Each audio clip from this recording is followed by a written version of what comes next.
Hello children and welcome to Music Time today. And our songs are all about zebras and giraffes.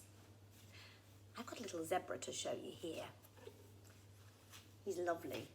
He's stripy because zebras are stripy. And did you know that every zebra has its own unique pattern of stripes on its skin? No two zebras are the same, which makes them incredibly special, just like you. So here's a little song to celebrate the stripes on my zebra. Sing along, or clap your hands, or go and grab yourself a saucepan and a spoon and bang along with me. Here we go.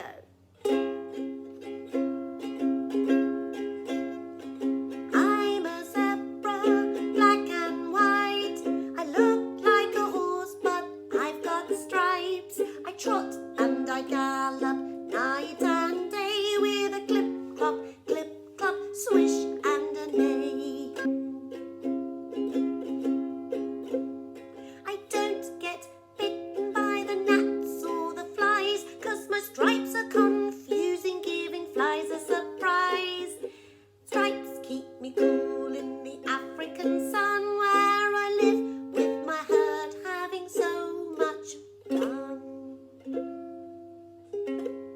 And now it's time for a song about the smartest giant in town. And his story begins with a very kind giraffe. I'm actually wearing my giraffe dress today, and it's just perfect for this song about a very kind group of animals who help out George, the very kind giant. I'm going to use Julia Donaldson's beautiful music to tell this story. First of all, I'm going to start with some words, and then I'm going to go into the song. George was a giant, the scruffiest giant in town. He always wore the same pair of old brown sandals and the same old patched up gown. I wish I wasn't the scruffiest giant in town, he said sadly. But one day George noticed a new shop. It was full of smart clothes. So he bought a smart shirt, a smart pair of trousers, a smart belt, a smart stripy tie, with smart socks with diamonds up the sides, and a pair of smart shiny shoes. "Now I'm the smartest giant in town," he said proudly. George left his old clothes behind in the shop. He was about to go home when he heard a sound. On the pavement stood a giraffe, who was sniffing sadly. "What's the matter?" said George. "Oh, it's my neck," said the giraffe. "It's so very long and so very cold. I wish I had a long, warm scarf." "Cheer up," said George, and he took off his stripy tie. "It didn't match my socks anyway," he said, as he wound it round and round the giraffe's neck. It made a wonderful scarf. "Thank you," said the giraffe. As George strode towards home, he sang to himself. "My tie is a scarf for a cold giraffe, but look me up and down, I'm the smartest giant in town." George came to a river. On a boat stood a goat who was bleating loudly. "What's the matter?" asked George. "It's my sail," said the goat. "It blew away in a storm. I wish I had a strong sail for my boat." "Cheer up," said George, and he took off his new white shirt. "It kept coming untucked anyway," he said, as he tied it to the mast of the goat's boat. "It made a magnificent sail." "Thank you," said the goat. George strode on singing to himself.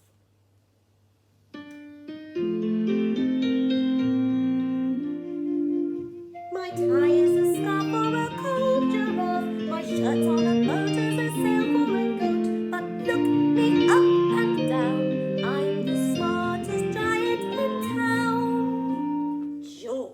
a tiny ruined house. Beside the house stood a white mouse with lots of baby mice. They were all squeaking. "What's the matter?" said George. "It's our house," squeaked the mother mouse. "It burned down and now we have nowhere to live.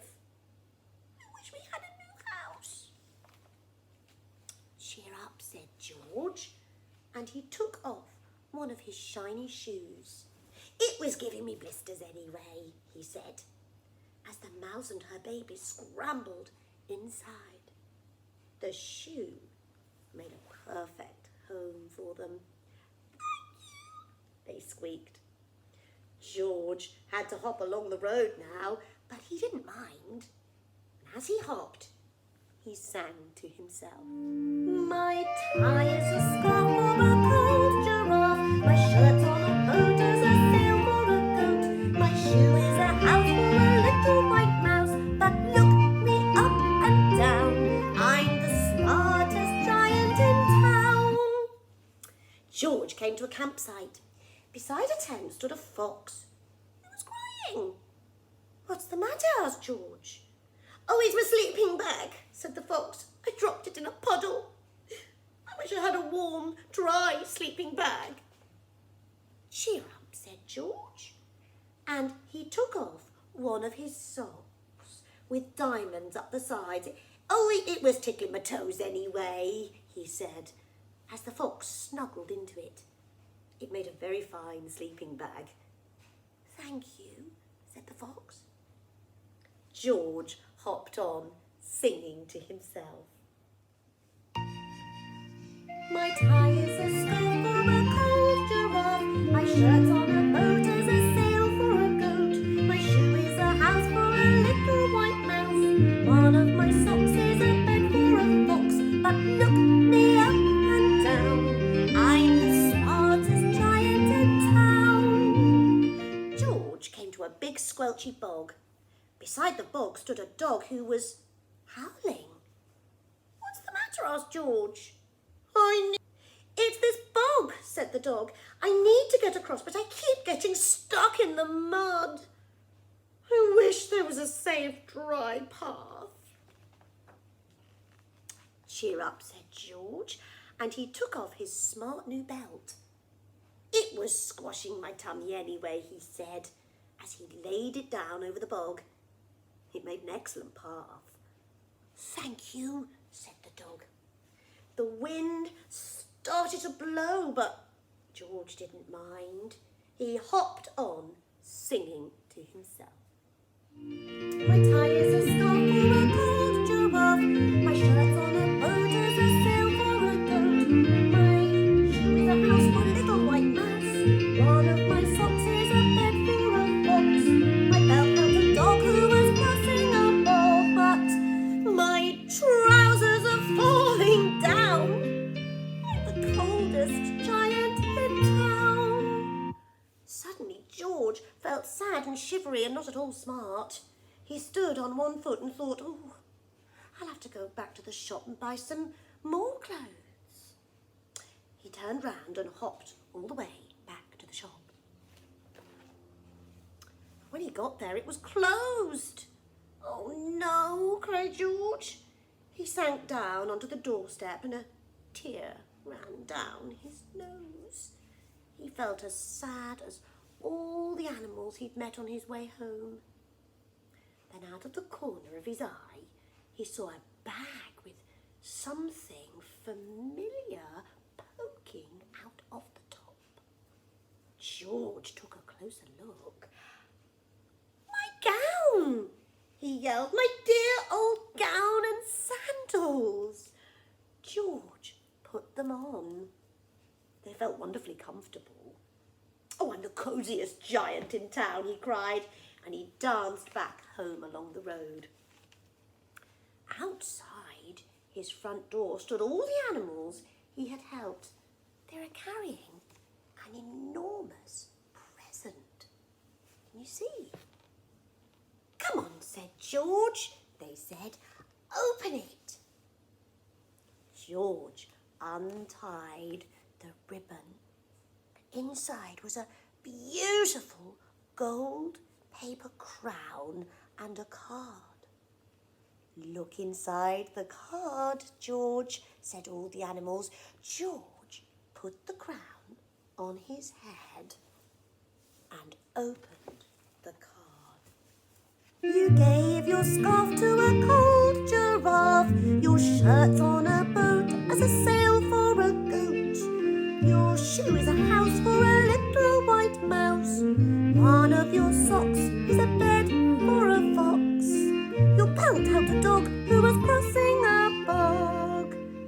So here is a very fine crown to go with the sandals and gown. You're the kindest giant in town.